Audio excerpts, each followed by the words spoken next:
ॐ श्री गणेशाय नमः।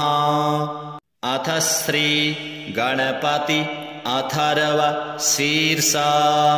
भद्रं कर्णेभिः शृणुयाम देवाः,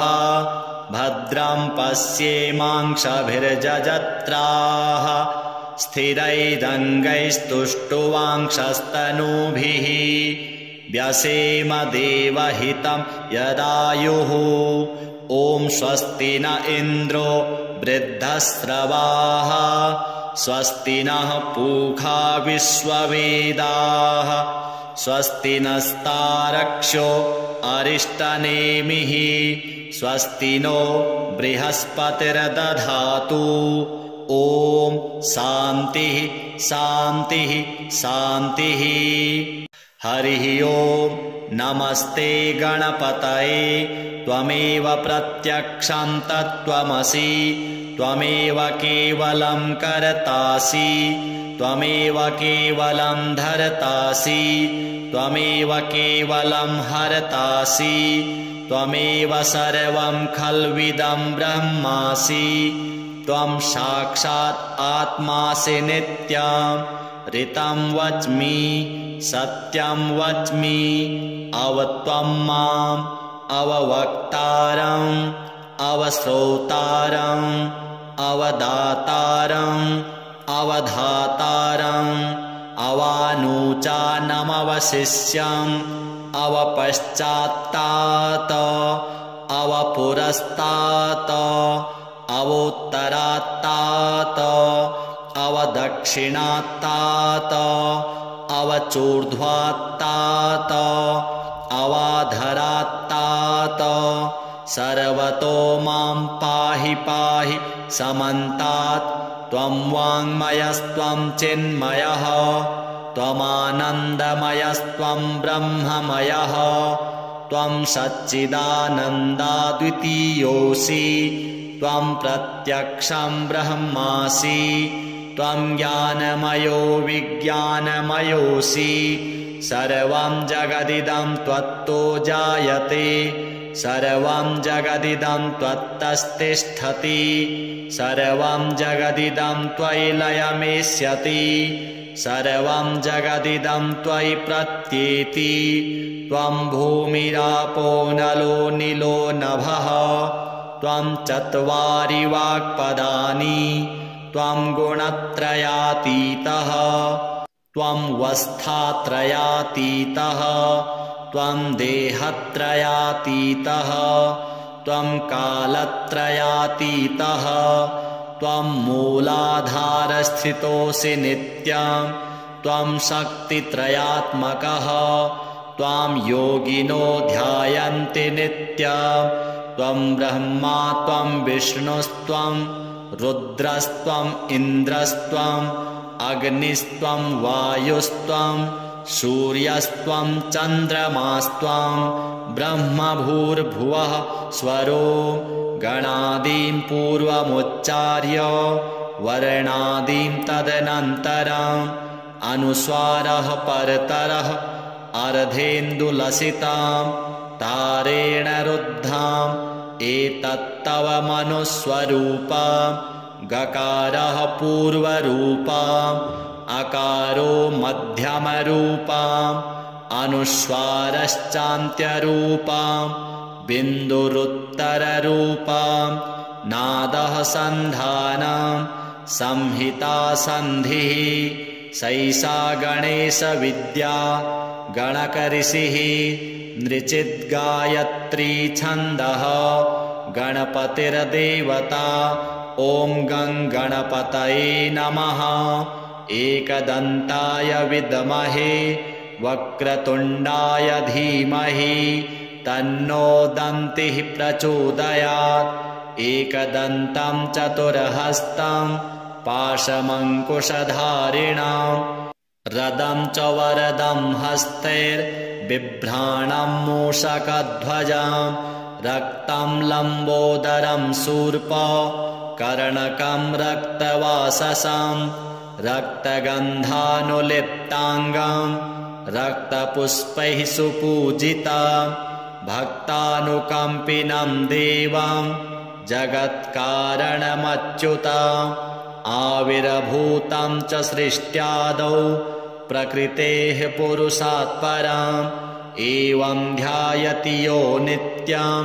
स योगी योगिनां वरः। नमो व्रातपतये नमो गणपतये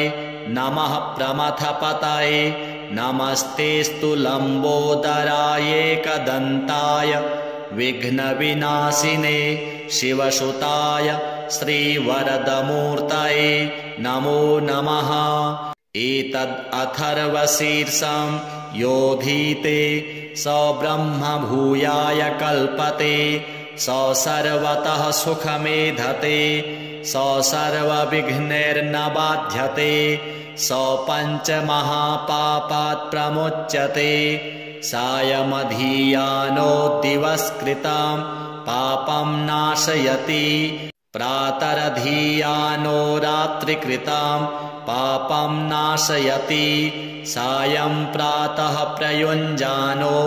अपापो भवति सर्वत्राधियानोपविघ्नो भवति धर्मार्थकाममोक्षं च विन्दति।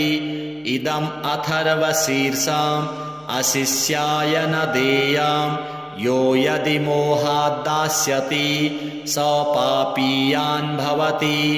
सहस्रावर्तनात् यं यं काममधीते तं तमनेन साधयेत् अनेन गणपतिम् अभिषिञ्चति स वाग्मी भवति चतुर्थ्या मनस्नं जपति स विद्यावान् भवति स यशोवान् भवति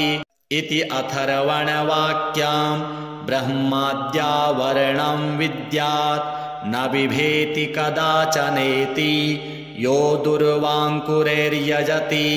स वै श्रवणोपमो भवति यो लाजैर्यजति स यशोवान् भवति स मेधावान् भवति यो मोदकसहस्रेण यजति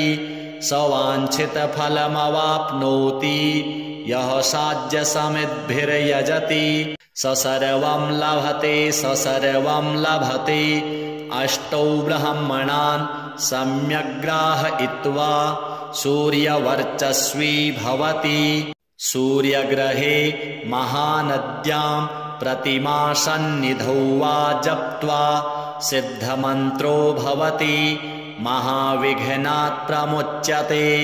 महादोषात् प्रमुच्यते महापापात् प्रमुच्यते स सर्वविद्भवति स सर्वविद्भवति य एवं वेद इत्युपनिषत्। ॐ सहनाववतु सहनौ भुनक्तु सह वीर्यं करवावहै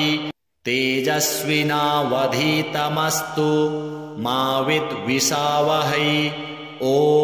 भद्रं कर्णेभिः शृणुयाम देवाः भद्रं पश्येमांसभिर्जजत्राः स्थिरैरङ्गैस्तुष्टुवांसस्तनूभिः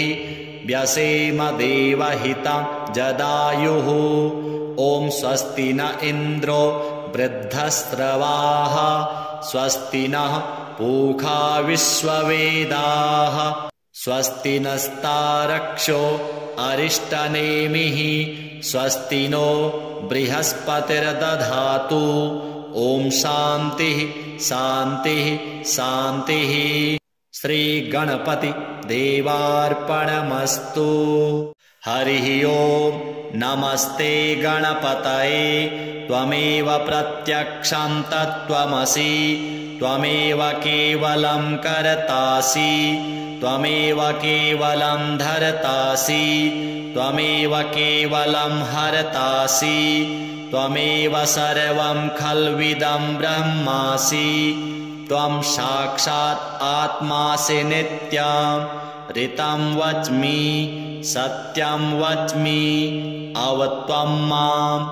अववक्तारम् अवश्रोतारम् अवदातारम् अवधातारम् अवानूचानमवशिष्यम् अवपश्चात्तात् अवपुरस्तात् अवोत्तरात्तात् अवदक्षिणात्तात् अवचूर्ध्वात्तात्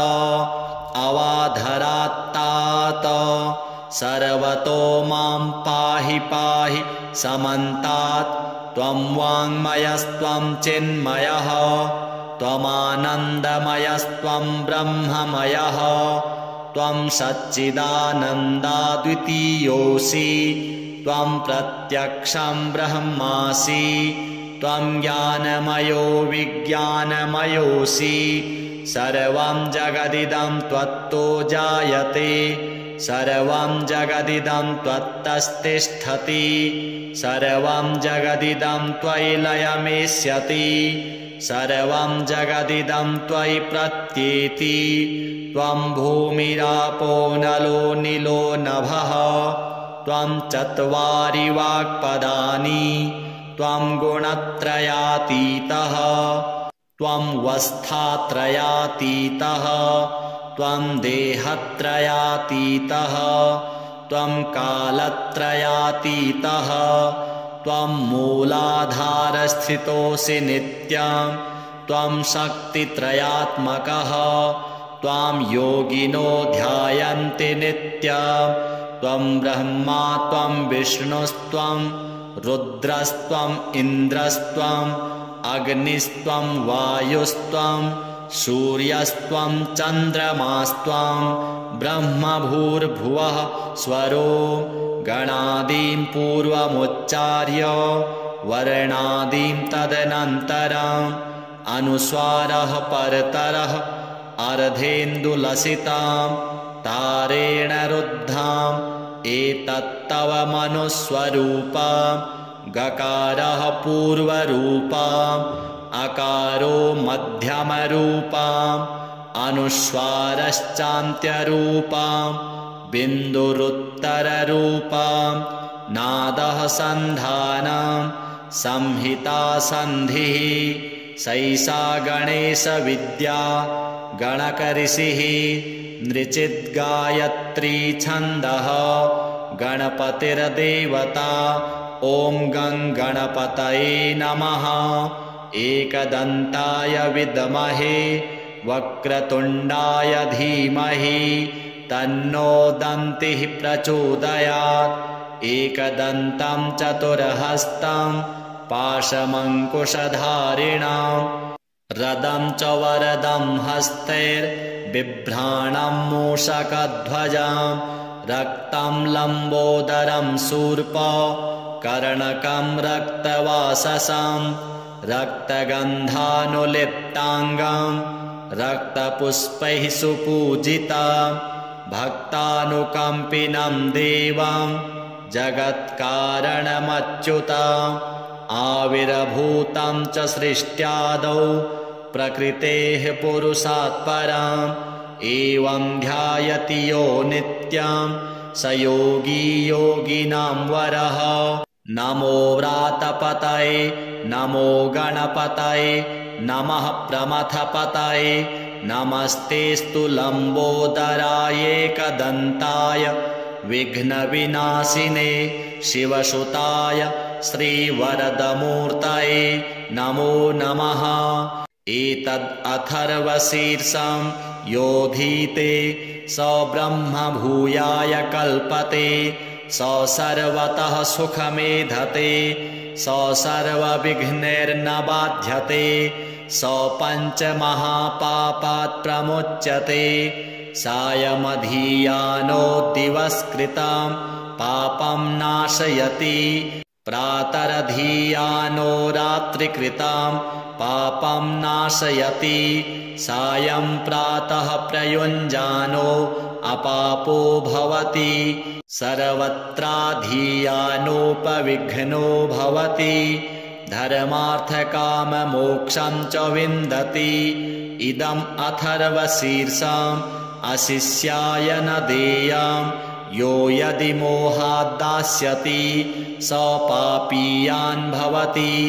सहस्रावर्तनात् यं यं काममधीते तं तमनेन साधयेत् अनेन गणपतिम् अभिषिञ्चति सौवाग्मी भवति चतुर्थ्या मनस्नं जपति स विद्यावान् भवति स यशोवान् भवति इति अथर्वणवाक्यां ब्रह्माद्यावरणं विद्यात् न बिभेति कदाचनेति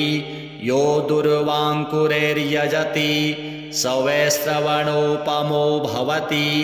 यो लाजैर्यजति स यशोवान् भवति स मेधावान् भवति यो मोदकसहस्रेण यजति स वाञ्छितफलमवाप्नोति यः साध्यसमिद्भिर्यजति स सर्वं लभते स सर्वं लभते अष्टौ ब्रह्मणान् सम्यग्राहयित्वा सूर्यवर्चस्वी भवति सूर्यग्रहे महानद्यां प्रतिमासन्निधौ वा जप्त्वा सिद्धमन्त्रो भवति महाविघ्नात् प्रमुच्यते महादोषात् प्रमुच्यते महापापात् प्रमुच्यते स सर्वविद्भवति स सर्वविद्भवति य एवं वेद इत्युपनिषत्। ॐ सहनाववतु सहनौ भुनक्तु सह वीर्यं करवावहै तेजस्विनावधीतमस्तु मा विद्विषावहै। ॐ भद्रं कर्णेभिः शृणुयाम देवाः भद्रं पश्येमांसभिर्जजत्राः स्थिरैरङ्गैस्तुष्टुवांसस्तनूभिः व्यसेम देवहितं जदायुः। ॐ स्वस्ति न इन्द्रो वृद्धस्रवाः स्वस्ति नः पूषा विश्ववेदाः स्वस्ति नस्तारक्षो अरिष्टनेमिः स्वस्ति नो बृहस्पतिर्दधातु। ॐ शान्तिः शान्तिः शान्तिः। श्रीगणपति देवार्पणमस्तु। हरिः ओम्। नमस्ते गणपतये त्वमेव प्रत्यक्षं तत्त्वमसि त्वमेव केवलं कर्तासि त्वमेव केवलं धर्तासि त्वमेव केवलं हर्तासि त्वमेव सर्वं खल्विदं ब्रह्मासि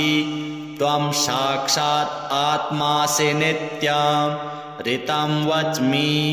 सत्यं वच्मि अवत्वं माम्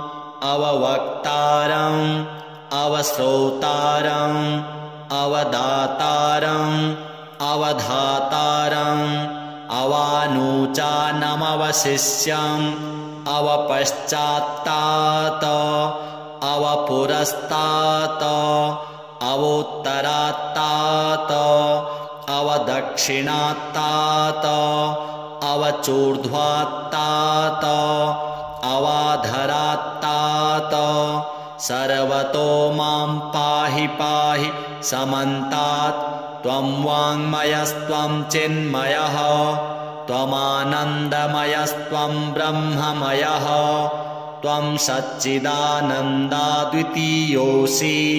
त्वं प्रत्यक्षं ब्रह्मासि त्वं ज्ञानमयो विज्ञानमयोऽसि सर्वं जगदिदं त्वत्तो जायते सर्वं जगदिदं त्वत्तस्तिष्ठति सर्वं जगदिदं त्वयि लयमेष्यति सर्वं जगदिदं त्वयि प्रत्येति त्वं भूमिरापो नलो नीलो नभः त्वं चत्वारि वाक्पदानि त्वं गुणत्रयातीतः त्वं वस्थात्रयातीतः त्वं देहत्रयातीतः त्वं कालत्रयातीतः त्वं मूलाधारस्थितोऽसि नित्यं त्वं शक्तित्रयात्मकः त्वां योगिनो ध्यायन्ति नित्यं त्वं ब्रह्मा त्वं विष्णुस्त्वं रुद्रस्त्वम् इन्द्रस्त्वम् अग्निस्त्वं वायुस्त्वं सूर्यस्त्वं चन्द्रमास्त्वं ब्रह्मभूर्भुवः स्वरो गणादीं पूर्वमुच्चार्य वर्णादीं तदनन्तरम् अनुस्वारः परतरः अर्धेन्दुलसितां तारेण रुद्धाम् एतत्तव मनुस्वरूपम् गकारः पूर्वरूपम् अकारो मध्यमरूपम् अनुस्वारश्चान्त्यरूपम् बिन्दुरुत्तररूपम् नादः सन्धानम् संहिता सन्धिः सैषा गणेशविद्या गणकऋषिः नृचिद्गायत्री छन्दः गणपतिर्देवता ॐ गं गणपतये नमः एकदन्ताय विद्महे वक्रतुण्डाय धीमहि तन्नो दन्तिः प्रचोदयात् एकदन्तं चतुर्हस्तं पाशमङ्कुशधारिणां रदं च वरदं हस्तैर्बिभ्राणं मूषकध्वजं रक्तं लम्बोदरं शूर्प कर्णकं रक्तवाससं रक्तगन्धानुलिप्ताङ्गं रक्तपुष्पैः सुपूजितं भक्तानुकम्पिनं देवं जगत्कारणमच्युतम् आविर्भूतं च सृष्ट्यादौ प्रकृतेः पुरुषात् परम् एवं ध्यायति यो नित्यं स योगी योगिनां वरः नमो व्रातपतये नमो गणपतये नमः प्रमथपतये नमस्तेस्तु लम्बोदराय एकदन्ताय विघ्नविनाशिने शिवसुताय श्रीवरदमूर्तये नमो नमः एतद् अथर्वशीर्षं योधीते स ब्रह्मभूयाय कल्पते स सर्वतः सुखमेधते स सर्वविघ्नैर्न बाध्यते स पञ्चमहापापात् प्रमुच्यते सायमधीयानो दिवस्कृतं पापं नाशयति प्रातरधीयानो रात्रिकृतं पापं नाशयति सायं प्रातः प्रयुञ्जानो अपापो भवति सर्वत्राधीयानोपविघ्नो भवति धर्मार्थकाममोक्षं च विन्दति इदम् अथर्वशीर्षम् अशिष्याय न देयम् यो यदि मोहाद्दास्यति स पापीयान् भवति सहस्रावर्तनात् यं यं काममधीते तं तमनेन साधयेत् अनेन गणपतिम् अभिषिञ्चति स वाग्मी भवति चतुर्थ्या मनस्नं जपति स विद्यावान् भवति स यशोवान् भवति इति अथर्वणवाक्यां ब्रह्माद्यावरणं विद्यात् न बिभेति कदाचनेति यो दुर्वाङ्कुरैर्यजति स वै श्रवणोपमो भवति यो लाजैर्यजति स यशोवान् भवति स मेधावान् भवति यो मोदकसहस्रेण यजति स वाञ्छितफलमवाप्नोति यः साध्यसमिद्भिर्यजति स सर्वं लभते स सर्वं लभते अष्टौ ब्रह्मणान् सम्यग्राहयित्वा सूर्यवर्चस्वी भवति सूर्यग्रहे महानद्यां प्रतिमासन्निधौ वा जप्त्वा सिद्धमन्त्रो भवति महाविघ्नात् प्रमुच्यते महादोषात् प्रमुच्यते महापापात् प्रमुच्यते स सर्वविद्भवति स सर्वविद्भवति य एवं वेद इत्युपनिषत् ॐ सहनाववतु सहनौ भुनक्तु सह वीर्यं करवावहै तेजस्विनावधीतमस्तु मा विद्विषावहै। ॐ भद्रं कर्णेभिः शृणुयाम देवाः भद्रं पश्येमांसभिर्जजत्राः स्थिरैरङ्गैस्तुष्टुवांसस्तनूभिः व्यसेम देवहितं जदायुः। ॐ स्वस्ति न इन्द्रो वृद्धस्रवाः स्वस्ति नः पूषा विश्ववेदाः स्वस्ति नस्तारक्षो अरिष्टनेमिः स्वस्ति नो बृहस्पतिर्दधातु। ॐ शान्तिः शान्तिः शान्तिः। श्रीगणपति देवार्पणमस्तु। हरिः ॐ नमस्ते गणपतये त्वमेव प्रत्यक्षं तत्त्वमसि त्वमेव केवलं कर्तासि त्वमेव केवलं धर्तासि त्वमेव केवलं हर्तासि त्वमेव सर्वं खल्विदं ब्रह्मासि त्वं साक्षात् आत्मासि नित्यं ऋतं वच्मि सत्यं वच्मि अवत्वं माम् अववक्तारम् अवश्रोतारम् अवदातारम् अवधातारम् अवानुचानमवशिष्यम् अवपश्चात्तात अवपुरस्तात अवोत्तरात्तात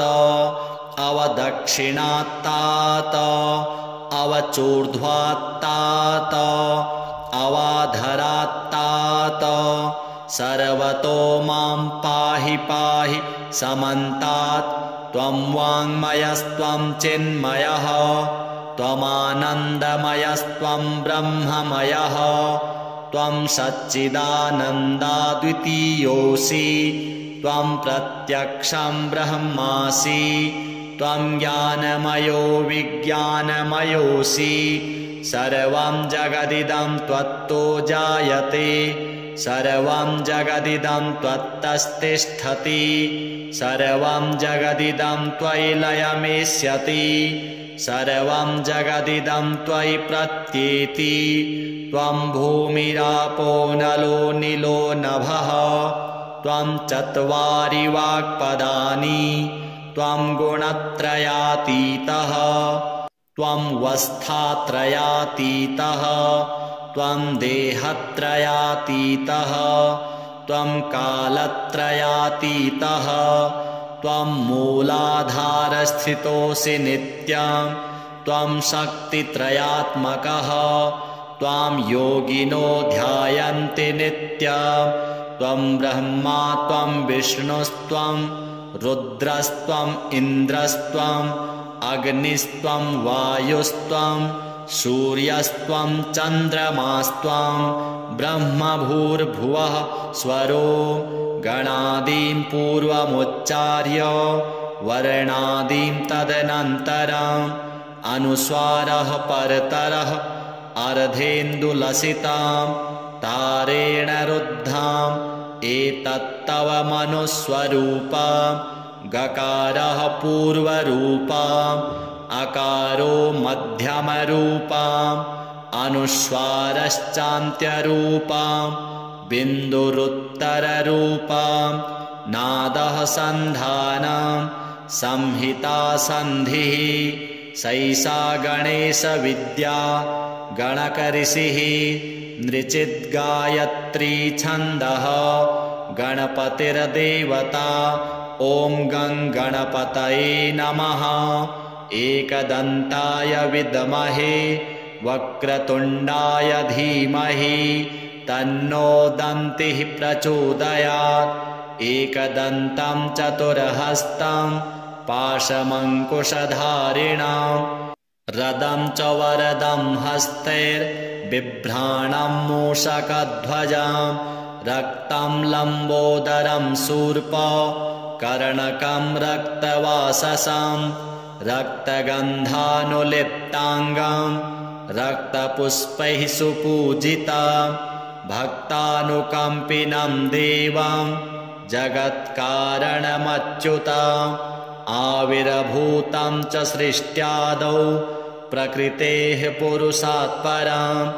एवं ध्यायति यो नित्यं स योगी योगिनां वरः। नमो व्रातपतये नमो गणपतये नमः प्रमथपतये नमस्तेस्तु लम्बोदराय एकदन्ताय विघ्नविनाशिने शिवसुताय श्रीवरदमूर्तये नमो नमः। एतद् अथर्वशीर्षं योधीते स ब्रह्म भूयाय कल्पते स सर्वतः सुखमेधते स सर्वविघ्नैर्न बाध्यते स पञ्चमहापापात् प्रमुच्यते सायमधियानो दिवस्कृतं पापं नाशयति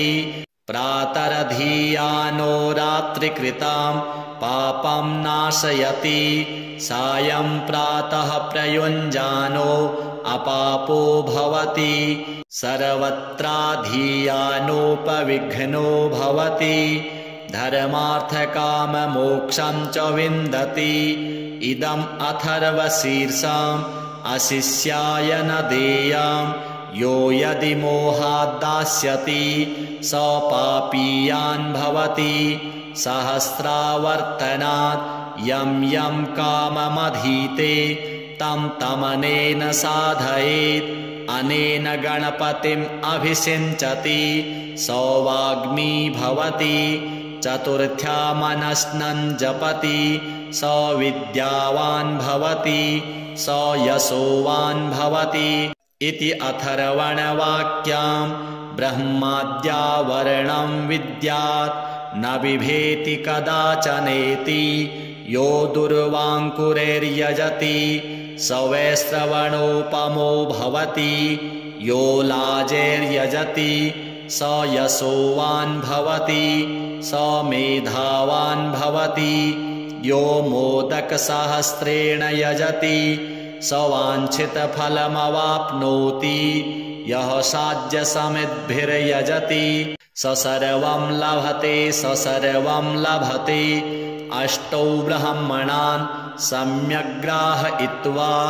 सूर्यवर्चस्वी भवति सूर्यग्रहे महानद्यां प्रतिमासन्निधौ वा जप्त्वा सिद्धमन्त्रो भवति महाविघ्नात् प्रमुच्यते महादोषात् प्रमुच्यते महापापात् प्रमुच्यते स सर्वविद्भवति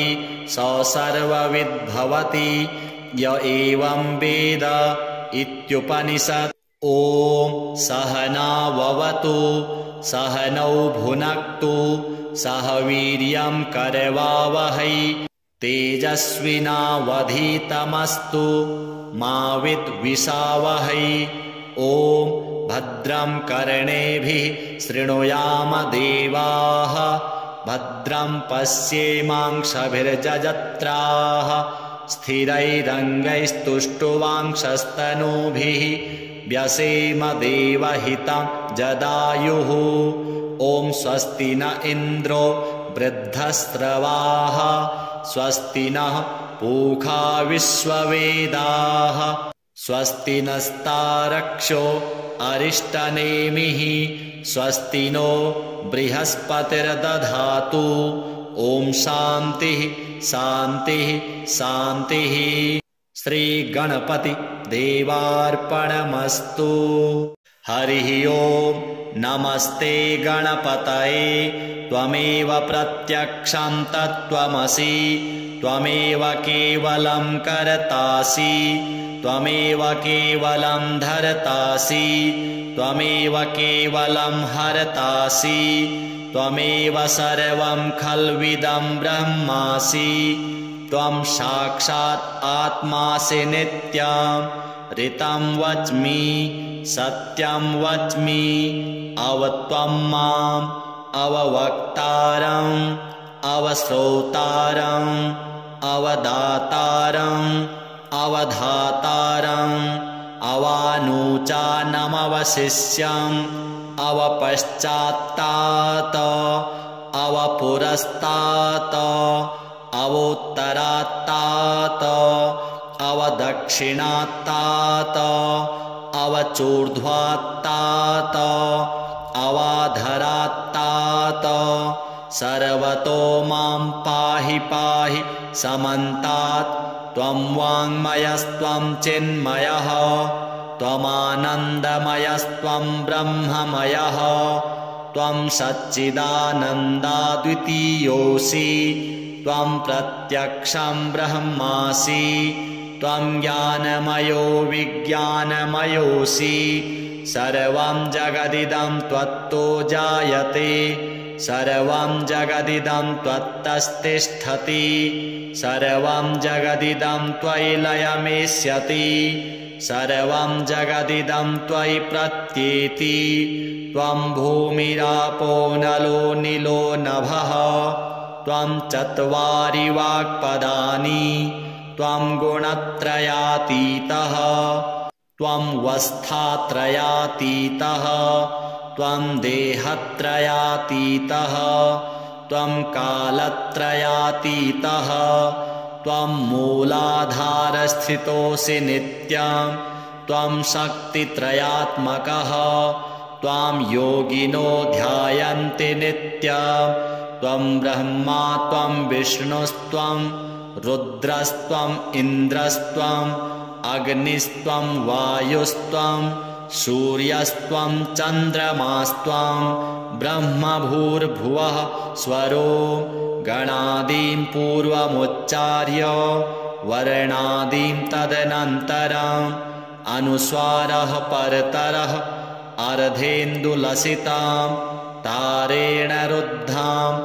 एतत्तव मनुस्वरूपं गकारः पूर्वरूपम् अकारो मध्यमरूपम् अनुस्वारश्चान्त्यरूपम् बिन्दुरुत्तररूपम् नादः सन्धानं संहिता सन्धिः सैषा गणेशविद्या गणकऋषिः नृचिद्गायत्री छन्दः गणपतिर्देवता ॐ गं गणपतये नमः एकदन्ताय विद्महे वक्रतुण्डाय धीमहि तन्नो दन्तिः प्रचोदयात् एकदन्तं चतुर्हस्तं पाशमङ्कुशधारिणां रदं च वरदं हस्तैर्बिभ्राणं मूषकध्वजां रक्तं लम्बोदरं शूर्प कर्णकं रक्तवाससं रक्तगन्धानुलिप्ताङ्गं रक्तपुष्पैः सुपूजिता भक्तानुकम्पिनं देवं जगत्कारणमच्युतम् आविर्भूतं च सृष्ट्यादौ प्रकृतेः पुरुषात् परम् एवं ध्यायति यो नित्यं स योगी योगिनां वरः नमो व्रातपतये नमो गणपतये नमः प्रमथपतये नमस्तेस्तु लम्बोदराय एकदन्ताय विघ्नविनाशिने शिवसुताय श्रीवरदमूर्तये नमो नमः एतद् अथर्वशीर्षं योधीते स ब्रह्मभूयाय कल्पते स सर्वतः सुखमेधते स सर्वविघ्नैर्न बाध्यते स पञ्चमहापापात् प्रमुच्यते सायमधीयानो दिवस्कृतं पापं नाशयति प्रातरधीयानो रात्रिकृतं पापं नाशयति सायं प्रातः प्रयुञ्जानो अपापो भवति सर्वत्राधीयानोपविघ्नो भवति धर्मार्थकाममोक्षं च विन्दति इदम् अथर्वशीर्षम् अशिष्याय न देयं यो यदि मोहाद्दास्यति स पापीयान् भवति सहस्रावर्तनात् यं यं काममधीते तं तमनेन साधयेत् अनेन गणपतिम् अभिषिञ्चति स वाग्मी भवति चतुर्थ्या मनस्नं जपति स विद्यावान् भवति स यशोवान् भवति इति अथर्वणवाक्यां ब्रह्माद्या वर्णं विद्यात् न बिभेति कदाचनेति यो दुर्वाङ्कुरैर्यजति स वै श्रवणोपमो भवति यो लाजैर्यजति स यशोवान् भवति स मेधावान् भवति यो मोदकसहस्रेण यजति स वाञ्छितफलमवाप्नोति यः साध्यसमिद्भिर्यजति स सर्वं लभते स सर्वं लभते अष्टौ ब्रह्मणान् सम्यग्राहयित्वा सूर्यवर्चस्वी भवति सूर्यग्रहे महानद्यां प्रतिमासन्निधौ वा जप्त्वा सिद्धमन्त्रो भवति महाविघ्नात् प्रमुच्यते महादोषात् प्रमुच्यते महापापात् प्रमुच्यते स सर्वविद्भवति स सर्वविद्भवति य एवं वेद इत्युपनिषत्। ॐ सहनाववतु सहनौ भुनक्तु सह वीर्यं करवावहै तेजस्विनावधीतमस्तु मा विद्विषावहै। ॐ भद्रं कर्णेभिः शृणुयाम देवाः भद्रं पश्येमांसभिर्जजत्राः स्थिरैरङ्गैस्तुष्टुवांसस्तनूभिः व्यसेम देवहितं जदायुः। ॐ स्वस्ति न इन्द्रो वृद्धस्रवाः स्वस्ति नः पूषा विश्ववेदाः स्वस्ति नस्तारक्षो अरिष्टनेमिः स्वस्ति नो बृहस्पतिर्दधातु। ॐ शान्तिः शान्तिः शान्तिः। श्रीगणपति देवार्पणमस्तु। हरिः ओम्। नमस्ते गणपतये त्वमेव प्रत्यक्षं तत्त्वमसि त्वमेव केवलं कर्तासि त्वमेव केवलं धर्तासि त्वमेव केवलं हर्तासि त्वमेव सर्वं खल्विदं ब्रह्मासि त्वं साक्षात् आत्मासि नित्यं ऋतं वच्मि सत्यं वच्मि अवत्वं माम् अववक्तारम् अवश्रोतारम् अवदातारम् अवधातारम् अवानुचानमवशिष्यम् अवपश्चात्तात अवपुरस्तात अवोत्तरात्तात अवदक्षिणात्तात अवचूर्ध्वात्तात अवाधरात्तात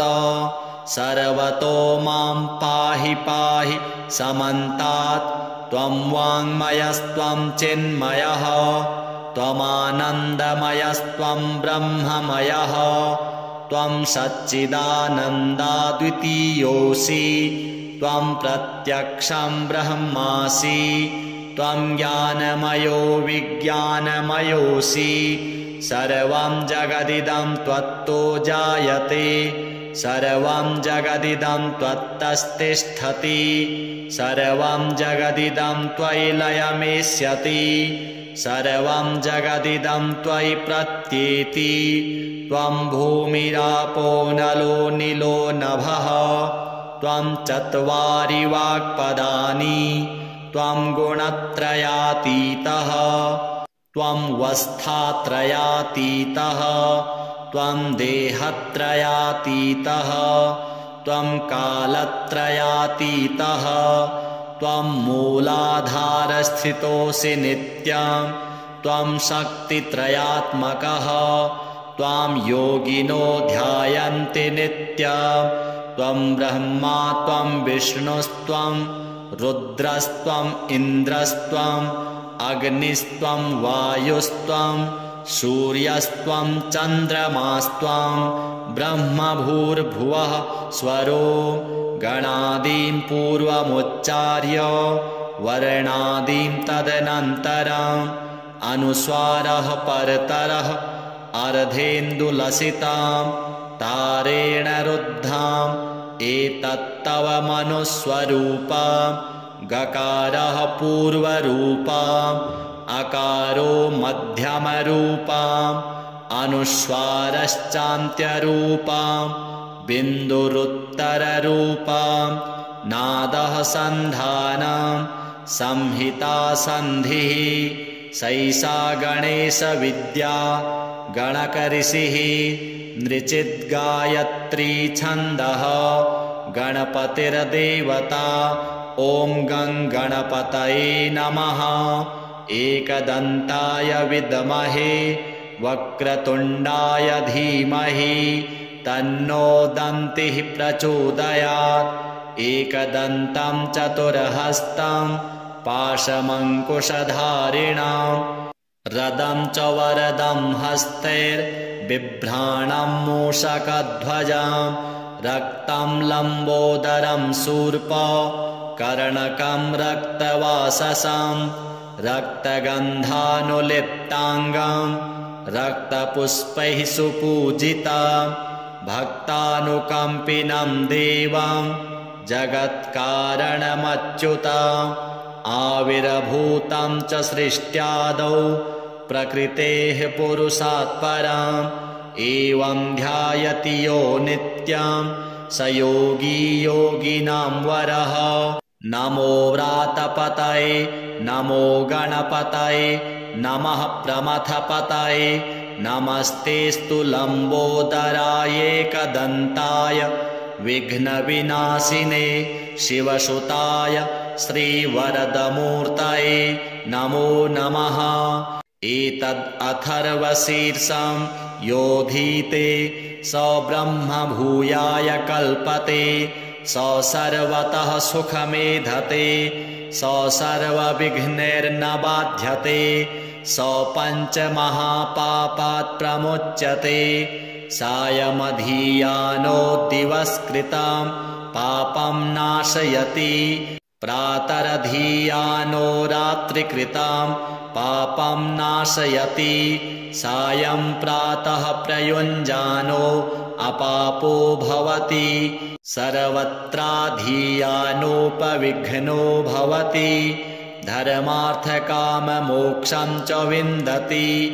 इदम् अथर्वशीर्षम् अशिष्याय न देयम् यो यदि मोहाद्दास्यति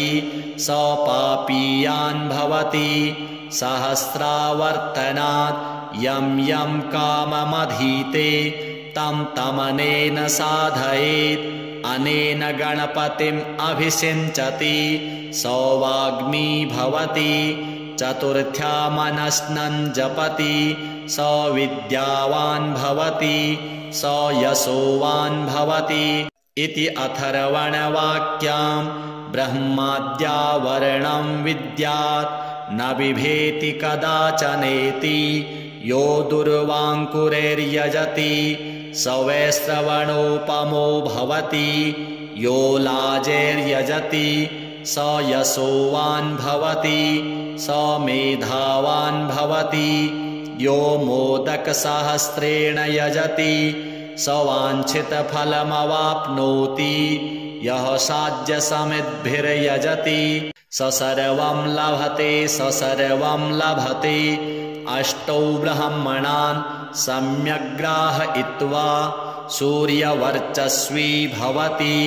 सूर्यग्रहे महानद्यां प्रतिमासन्निधौ वा जप्त्वा सिद्धमन्त्रो भवति महाविघ्नात् प्रमुच्यते महादोषात् प्रमुच्यते महापापात् प्रमुच्यते स सर्वविद्भवति स सर्वविद्भवति य एवं वेद इत्युपनिषत् ॐ सहनाववतु सहनौ भुनक्तु सह वीर्यं करवावहै तेजस्विनावधीतमस्तु मा विद्विषावहै ॐ भद्रं कर्णेभिः शृणुयाम देवाः भद्रं पश्येमांसभिर्जजत्राः स्थिरैरङ्गैस्तुष्टुवांसस्तनूभिः व्यसेम देवहितं जदायुः ॐ स्वस्ति न इन्द्रो वृद्धस्रवाः स्वस्ति नः पूषा विश्ववेदाः स्वस्ति नस्तारक्षो अरिष्टनेमिः स्वस्ति नो बृहस्पतिर्दधातु ॐ शान्तिः शान्तिः शान्तिः। श्रीगणपति देवार्पणमस्तु।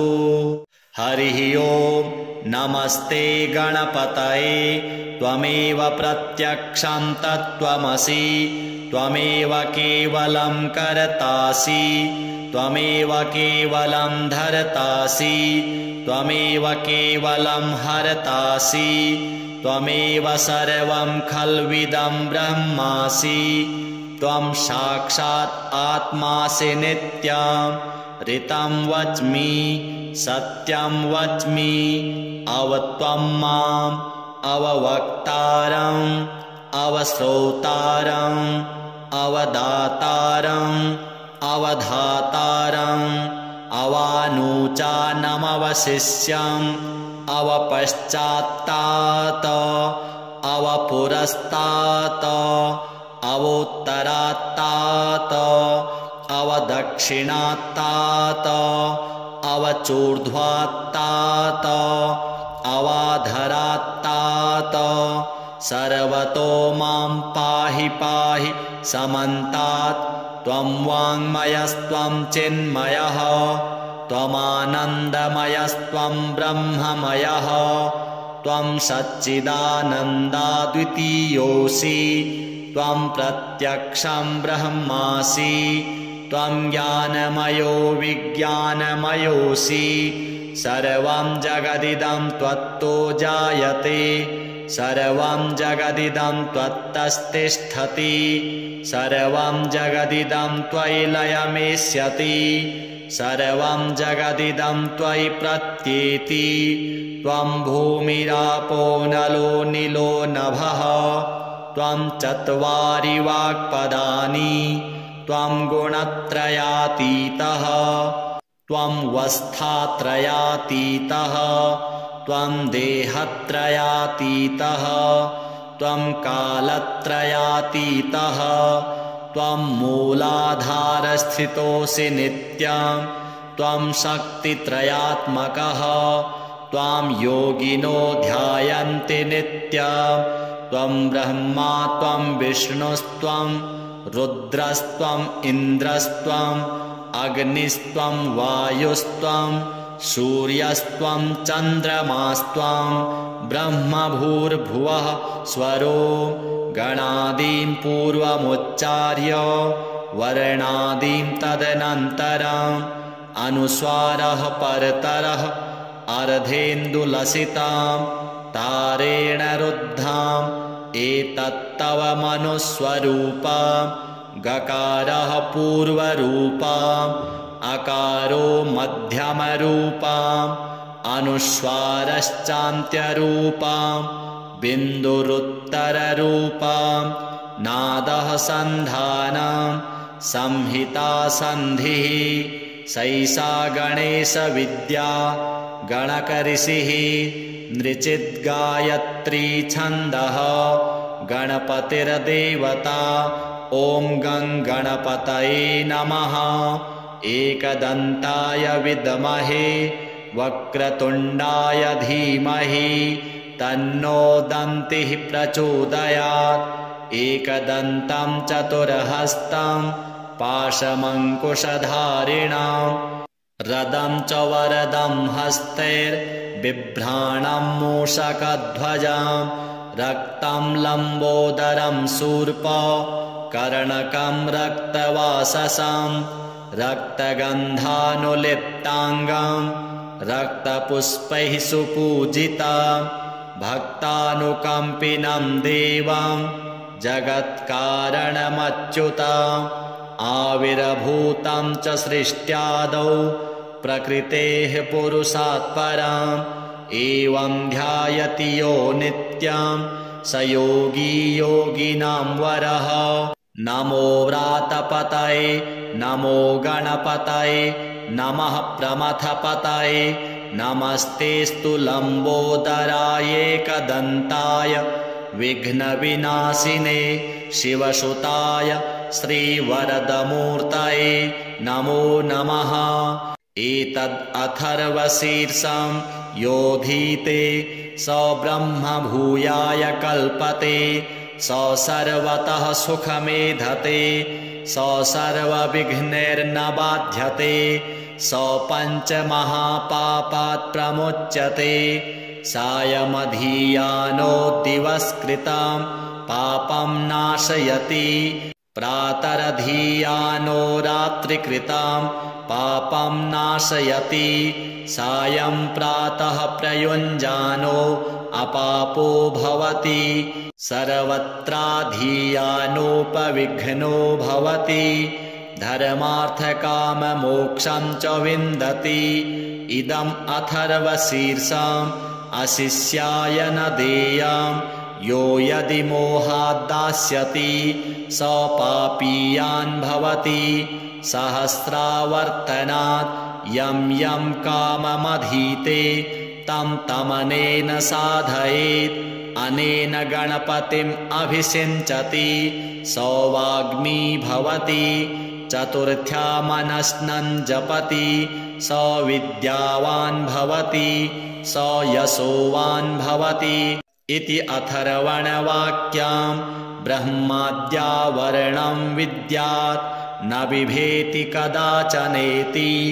यो दुर्वाङ्कुरैर्यजति स वैश्रवणोपमो भवति यो लाजैर्यजति स यशोवान् भवति स मेधावान् भवति यो मोदकसहस्रेण यजति स वाञ्छितफलमवाप्नोति यः साध्यसमिद्भिर्यजति स सर्वं लभते स सर्वं लभते। अष्टौ ब्रह्मणान् सम्यग्राहयित्वा सूर्यवर्चस्वी भवति सूर्यग्रहे महानद्यां प्रतिमासन्निधौ वा जप्त्वा सिद्धमन्त्रो भवति महाविघ्नात् प्रमुच्यते महादोषात् प्रमुच्यते महापापात् प्रमुच्यते स सर्वविद्भवति स सर्वविद्भवति य एवं वेद इत्युपनिषत्। ॐ सहनाववतु सहनौ भुनक्तु सह वीर्यं करवावहै तेजस्विनावधीतमस्तु मा विद्विषावहै। ॐ भद्रं कर्णेभिः शृणुयाम देवाः भद्रं पश्येमांसभिर्जजत्राः स्थिरैरङ्गैस्तुष्टुवांसस्तनूभिः व्यसेम देवहितं जदायुः। ॐ स्वस्ति न इन्द्रो वृद्धस्रवाः स्वस्ति नः पूषा विश्ववेदाः स्वस्ति नस्तारक्षो अरिष्टनेमिः स्वस्ति नो बृहस्पतिर्दधातु। ॐ शान्तिः शान्तिः शान्तिः। श्रीगणपति देवार्पणमस्तु। हरिः ओम्। नमस्ते गणपतये त्वमेव प्रत्यक्षं तत्त्वमसि त्वमेव केवलं कर्तासि त्वमेव केवलं धर्तासि त्वमेव केवलं हर्तासि त्वमेव सर्वं खल्विदं ब्रह्मासि त्वं साक्षात् आत्मासि नित्यं ऋतं वच्मि सत्यं वच्मि अवत्वं माम् अववक्तारम् अवश्रोतारम् अवदातारम् अवधातारम् अवानूचानमवशिष्यम् अवपश्चात्तात अवपुरस्तात अवोत्तरात्तात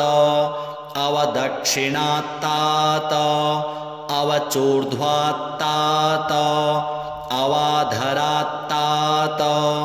सर्वतो मां पाहि पाहि समन्तात् त्वं वाङ्मयस्त्वं चिन्मयः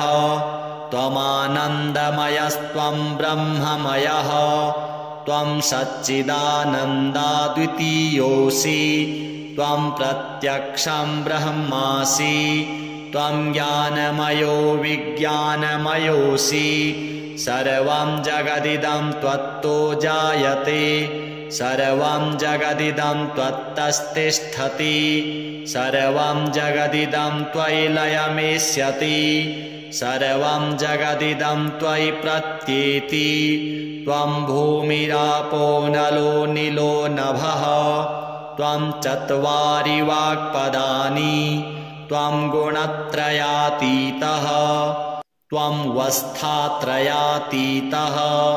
त्वं देहत्रयातीतः त्वं कालत्रयातीतः त्वं मूलाधारस्थितोऽसि नित्यं त्वं शक्तित्रयात्मकः त्वां योगिनो ध्यायन्ति नित्यं त्वं ब्रह्मा त्वं विष्णुस्त्वं रुद्रस्त्वं इन्द्रस्त्वं अग्निस्त्वं वायुस्त्वं सूर्यस्त्वं चन्द्रमास्त्वं ब्रह्मभूर्भुवः स्वरो गणादीं पूर्वमुच्चार्य वर्णादीं तदनन्तरम् अनुस्वारः परतरः अर्धेन्दुलसितां तारेण रुद्धाम् एतत्तव मनुस्वरूपम् गकारः पूर्वरूपम्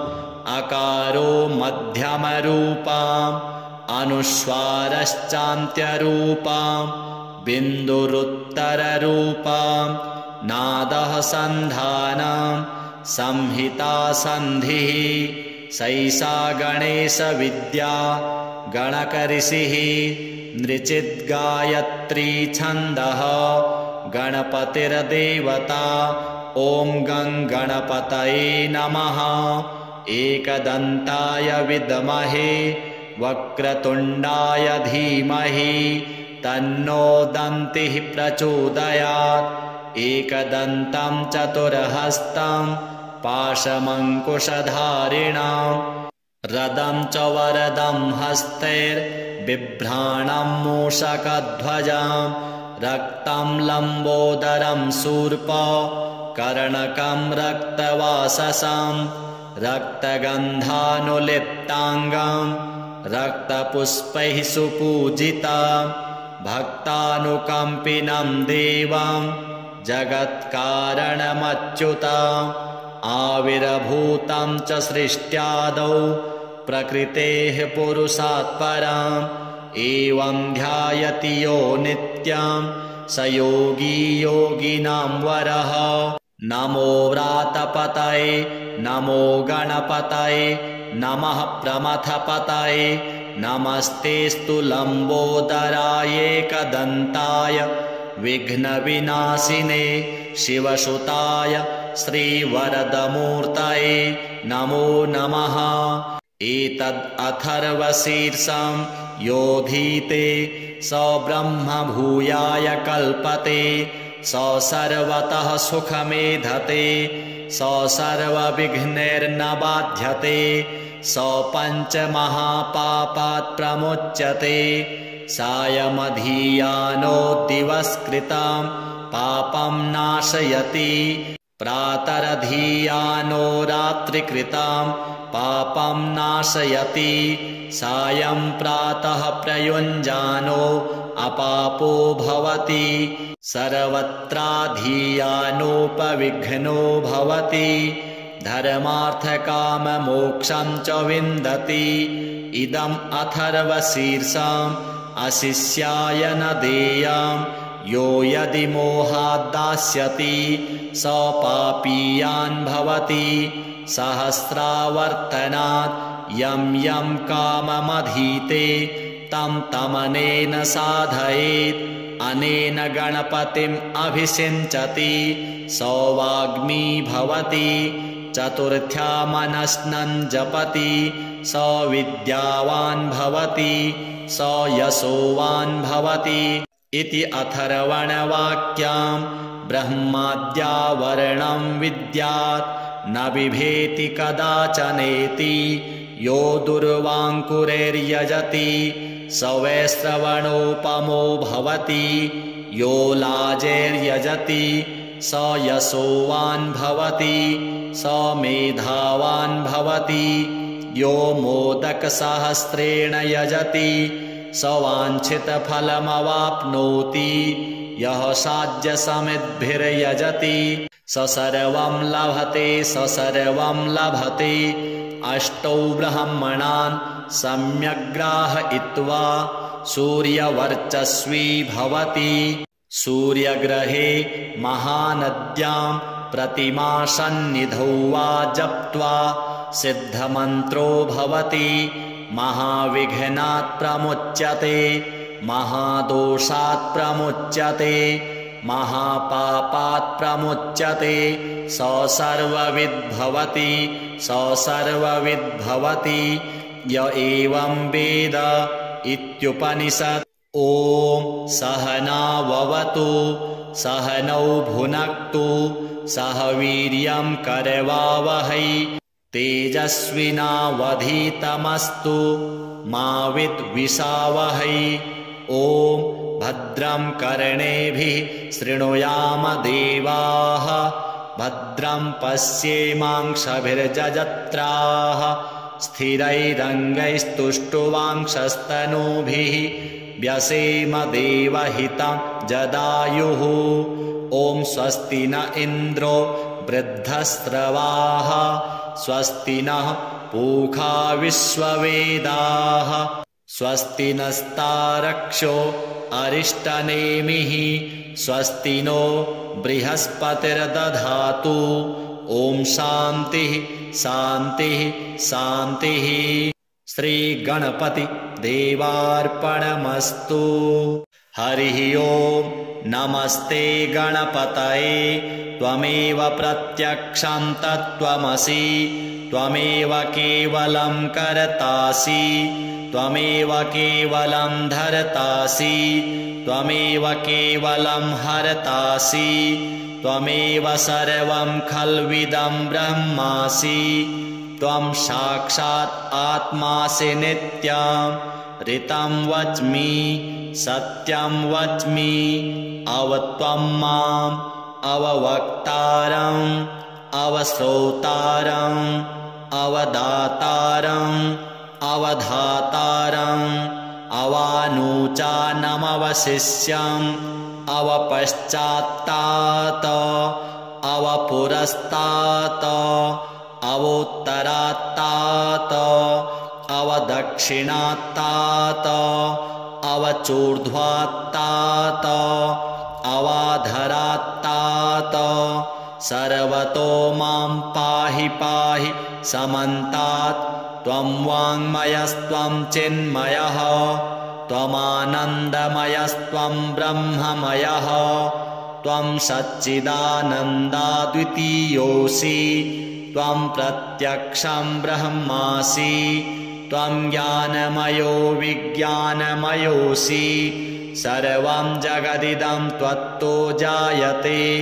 सर्वं जगदिदं त्वत्तस्तिष्ठति सर्वं जगदिदं त्वयि लयमेष्यति सर्वं जगदिदं त्वयि प्रत्येति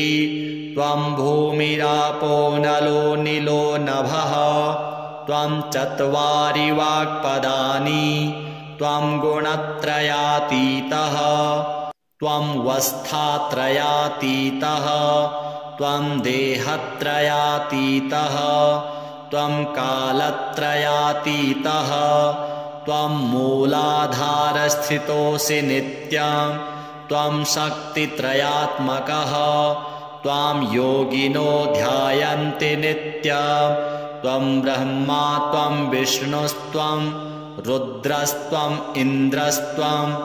अग्निस्त्वं वायुस्त्वं सूर्यस्त्वं चन्द्रमास्त्वं ब्रह्मभूर्भुवः स्वरो गणादीं पूर्वमुच्चार्य वर्णादीं तदनन्तरम् अनुस्वारः परतरः अर्धेन्दुलसितां तारेण रुद्धाम् एतत्तव मनुस्वरूपम् गकारः पूर्वरूपम् अकारो मध्यमरूपम् अनुस्वारश्चान्त्यरूपम् बिन्दुरुत्तररूपम् नादः सन्धानं संहिता सन्धिः सैषा गणेशविद्या गणकऋषिः नृचिद्गायत्री छन्दः गणपतिर्देवता ॐ गं गणपतये नमः एकदन्ताय विद्महे वक्रतुण्डाय धीमहि तन्नो दन्तिः प्रचोदयात् एकदन्तं चतुर्हस्तं पाशमङ्कुशधारिणां रदं च वरदं हस्तैर्बिभ्राणं मूषकध्वजां रक्तं लम्बोदरं शूर्प कर्णकं रक्तवाससं रक्तगन्धानुलिप्ताङ्गं रक्तपुष्पैः सुपूजितं भक्तानुकम्पिनं देवं जगत्कारणमच्युतम् आविर्भूतं च सृष्ट्यादौ प्रकृतेः पुरुषात् परम् एवं ध्यायति यो नित्यं स योगी योगिनां वरः नमो व्रातपतये नमो गणपतये नमः प्रमथपतये नमस्तेस्तु लम्बोदराय एकदन्ताय विघ्नविनाशिने शिवसुताय श्रीवरदमूर्तये नमो नमः एतद् अथर्वशीर्षं योधीते स ब्रह्मभूयाय कल्पते स सर्वतः सुखमेधते स सर्वविघ्नैर्न बाध्यते स पञ्चमहापापात् प्रमुच्यते सायमधीयानो दिवस्कृतं पापं नाशयति प्रातरधीयानो रात्रिकृतं पापं नाशयति सायं प्रातः प्रयुञ्जानो अपापो भवति सर्वत्राधीयानोपविघ्नो भवति धर्मार्थकाममोक्षं च विन्दति इदम् अथर्वशीर्षम् अशिष्याय न देयं यो यदि मोहात् दास्यति स पापीयान् भवति सहस्रावर्तनात् यं यं काममधीते तं तमनेन साधयेत् अनेन गणपतिम् अभिषिञ्चति स वाग्मी भवति चतुर्थ्या मनस्नं जपति स विद्यावान् भवति स यशोवान् भवति इति अथर्वणवाक्यां ब्रह्माद्यावरणं विद्यात् न बिभेति कदाचनेति यो दुर्वाङ्कुरैर्यजति स वै श्रवणोपमो भवति यो लाजैर्यजति स यशोवान् भवति स मेधावान् भवति यो मोदकसहस्रेण यजति स वाञ्छितफलमवाप्नोति यः साध्यसमिद्भिर्यजति स सर्वं लभते स सर्वं लभते अष्टौ ब्रह्मणान् सम्यग्राहयित्वा सूर्यवर्चस्वी भवति सूर्यग्रहे महानद्यां प्रतिमासन्निधौ वा जप्त्वा सिद्धमन्त्रो भवति महाविघ्नात् प्रमुच्यते महादोषात् प्रमुच्यते महापापात् प्रमुच्यते स सर्वविद्भवति स सर्वविद्भवति य एवं वेद इत्युपनिषत्। ॐ सहनाववतु सहनौ भुनक्तु सह वीर्यं करवावहै तेजस्विनावधीतमस्तु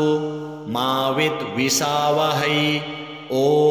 भद्रं कर्णेभिः शृणुयाम देवाः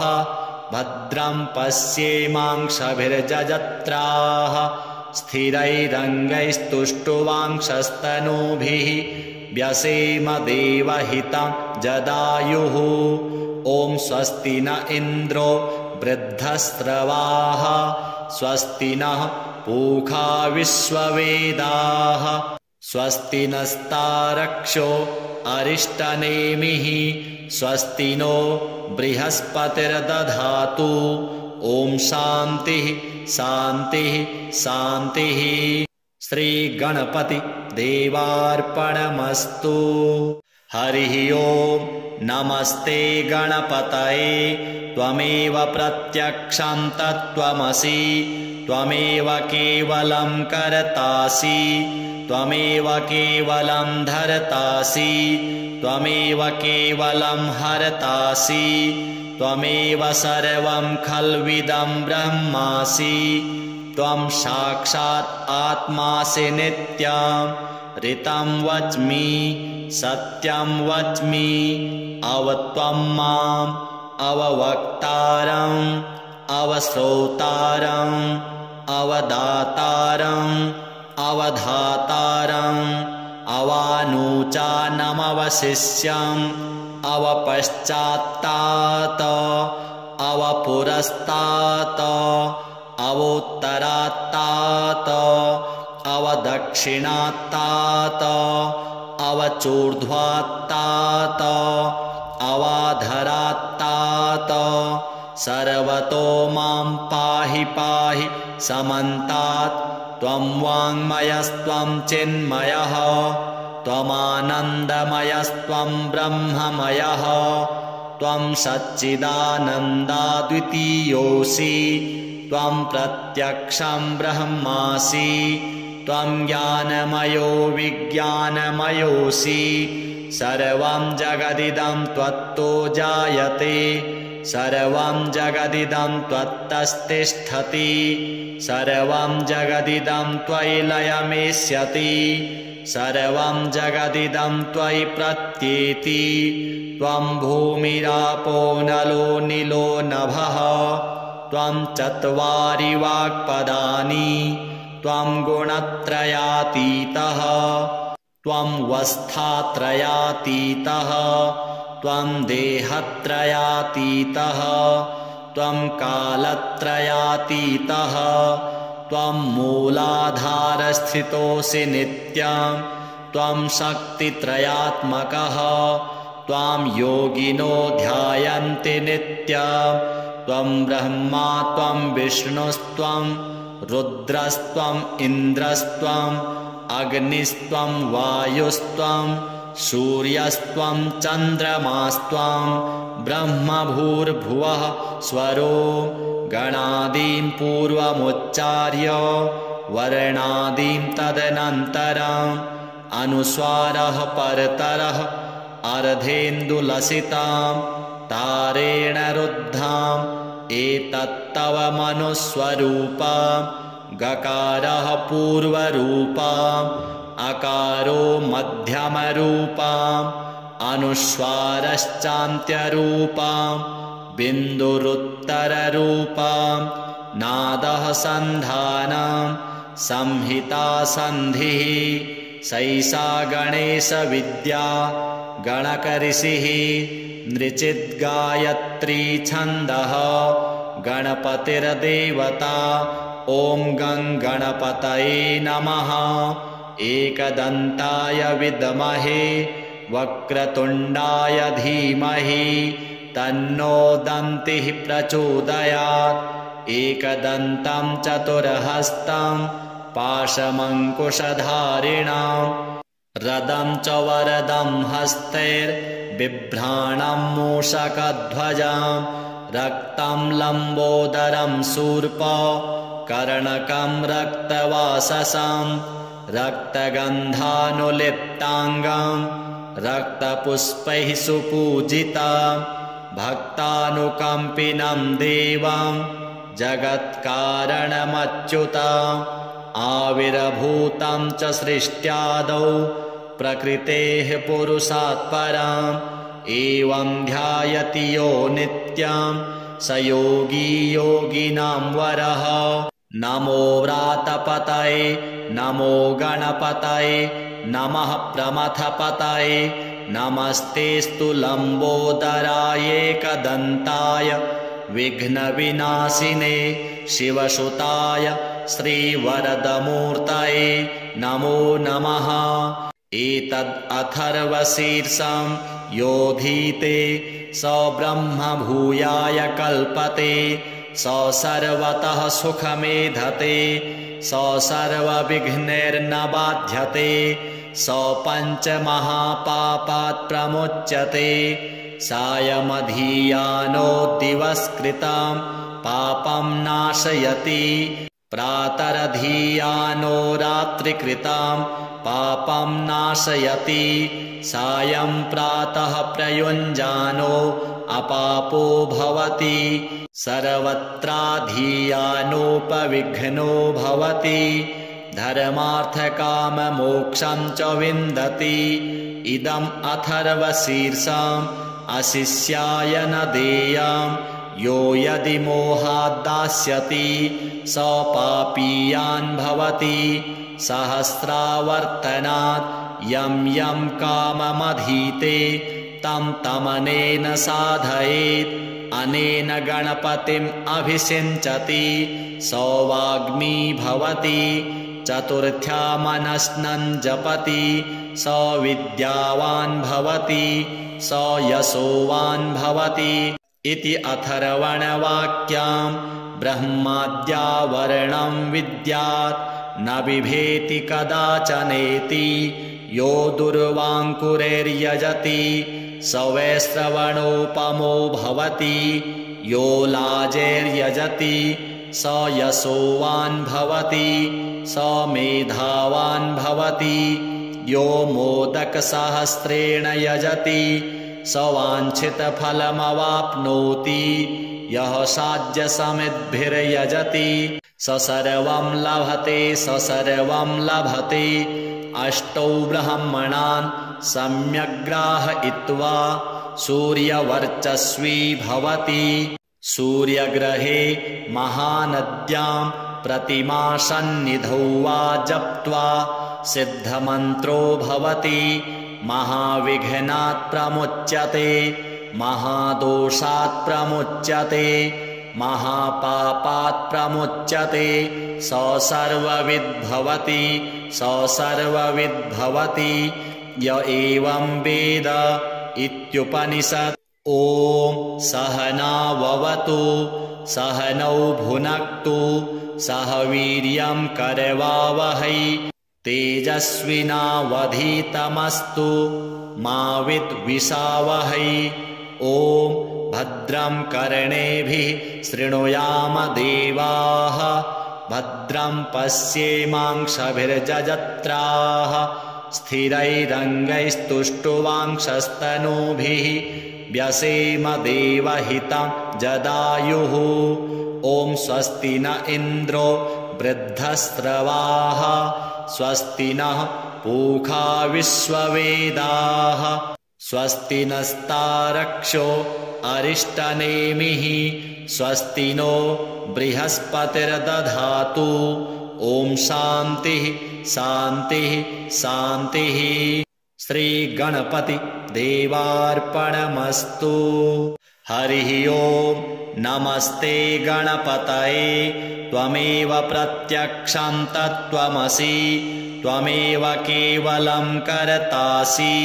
त्वमेव केवलं धर्तासि त्वमेव केवलं हर्तासि त्वमेव सर्वं खल्विदं ब्रह्मासि त्वं साक्षात् आत्मासि नित्यं ऋतं वच्मि सत्यं वच्मि अवत्वं माम् अववक्तारम् अवश्रोतारम् अवदातारम् अवधातारम् अवानुभावायम् अवानूचानमवशिष्यम् अवपश्चात्तात अवपुरस्तात अवोत्तरात्तात अवदक्षिणात्तात अवचूर्ध्वात्तात अवाधरात्तात सर्वतो मां पाहि पाहि समन्तात् त्वं वाङ्मयस्त्वं चिन्मयः त्वमानन्दमयस्त्वं ब्रह्ममयः त्वं सच्चिदानन्दाद्वितीयोऽसि त्वं प्रत्यक्षं ब्रह्मासि त्वं ज्ञानमयो विज्ञानमयोऽसि सर्वं जगदिदं त्वत्तो जायते सर्वं जगदिदं त्वत्तस्तिष्ठति सर्वं जगदिदं त्वयि लयमेष्यति सर्वं जगदिदं त्वयि प्रत्येति त्वं भूमिरापो नलो निलो नभः त्वं चत्वारि वाक्पदानि त्वं गुणत्रयातीतः त्वं वस्थात्रयातीतः त्वं देहत्रयातीतः त्वं कालत्रयातीतः त्वं मूलाधारस्थितोऽसि नित्यं त्वं शक्तित्रयात्मकः त्वां योगिनो ध्यायन्ति नित्यं त्वं ब्रह्मा त्वं विष्णुस्त्वं रुद्रस्त्वम् इन्द्रस्त्वम् अग्निस्त्वं वायुस्त्वं सूर्यस्त्वं चन्द्रमास्त्वं ब्रह्मभूर्भुवः स्वरो गणादीं पूर्वमुच्चार्य वर्णादीं तदनन्तरम् अनुस्वारः परतरः अर्धेन्दुलसितां तारेण रुद्धाम् एतत्तव मनुस्वरूपम् गकारः पूर्वरूपम् अकारो मध्यमरूपम्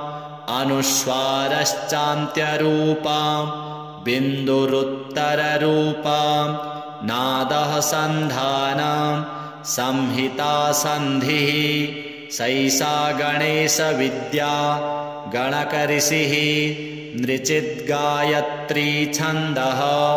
गणपतिर्देवता ॐ गं गणपतये नमः एकदन्ताय विद्महे वक्रतुण्डाय धीमहि तन्नो दन्तिः प्रचोदयात् एकदन्तं चतुर्हस्तं पाशमङ्कुशधारिणं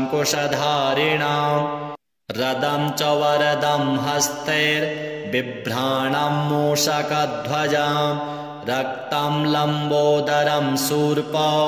कर्णकं रक्तवाससं रक्तगन्धानुलिप्ताङ्गं रक्तपुष्पैः सुपूजितं भक्तानुकम्पिनं देवं जगत्कारणमच्युतम् आविर्भूतं च सृष्ट्यादौ प्रकृतेः पुरुषात् परम् एवं ध्यायति यो नित्यं स योगी योगिनां वरः नमो व्रातपतये नमो गणपतये नमः प्रमथपतये नमस्तेस्तु लम्बोदराय एकदन्ताय विघ्नविनाशिने शिवसुताय श्रीवरदमूर्तये नमो नमः एतद् अथर्वशीर्षं योधीते स ब्रह्मभूयाय कल्पते स सर्वतः सुखमेधते स सर्वविघ्नैर्न बाध्यते स पञ्चमहापापात् प्रमुच्यते सायमधीयानो दिवस्कृतं पापं नाशयति प्रातरधीयानो रात्रिकृतं पापं नाशयति सायं प्रातः प्रयुञ्जानो अपापो भवति सर्वत्राधीयानोपविघ्नो भवति धर्मार्थकाममोक्षं च विन्दति इदम् अथर्वशीर्षम् अशिष्याय न देयं यो यदि मोहाद्दास्यति स पापीयान् भवति सहस्रावर्तनात् यं यं काममधीते तं तमनेन साधयेत् अनेन गणपतिम् अभिषिञ्चति स वाग्मी भवति चतुर्थ्या मनस्नं जपति स विद्यावान् भवति स यशोवान् भवति इति अथर्वणवाक्यां ब्रह्माद्या वर्णं विद्यात् न बिभेति कदाचनेति यो दुर्वाङ्कुरैर्यजति स वै श्रवणोपमो भवति यो लाजैर्यजति स यशोवान् भवति स मेधावान् भवति यो मोदकसहस्रेण यजति स वाञ्छितफलमवाप्नोति यः साध्यसमिद्भिर्यजति स सर्वं लभते स सर्वं लभते अष्टौ ब्रह्मणान् सम्यग्राहयित्वा सूर्यवर्चस्वी भवति सूर्यग्रहे महानद्यां प्रतिमासन्निधौ वा जप्त्वा सिद्धमन्त्रो भवति महाविघ्नात् प्रमुच्यते महादोषात् प्रमुच्यते महापापात् प्रमुच्यते स सर्वविद्भवति स सर्वविद्भवति य एवं वेद इत्युपनिषत्। ॐ सहनाववतु सहनौ भुनक्तु सह वीर्यं करवावहै तेजस्विनावधीतमस्तु मा विद्विषावहै। ॐ भद्रं कर्णेभिः शृणुयाम देवाः भद्रं पश्येमांसभिर्जजत्राः स्थिरैरङ्गैस्तुष्टुवांसस्तनूभिः व्यसेम देवहितं जदायुः। ॐ स्वस्ति न इन्द्रो वृद्धस्रवाः स्वस्ति नः पूषा विश्ववेदाः स्वस्ति नस्तारक्षो अरिष्टनेमिः स्वस्ति नो बृहस्पतिर्दधातु। ॐ शान्तिः शान्तिः शान्तिः। श्रीगणपति देवार्पणमस्तु।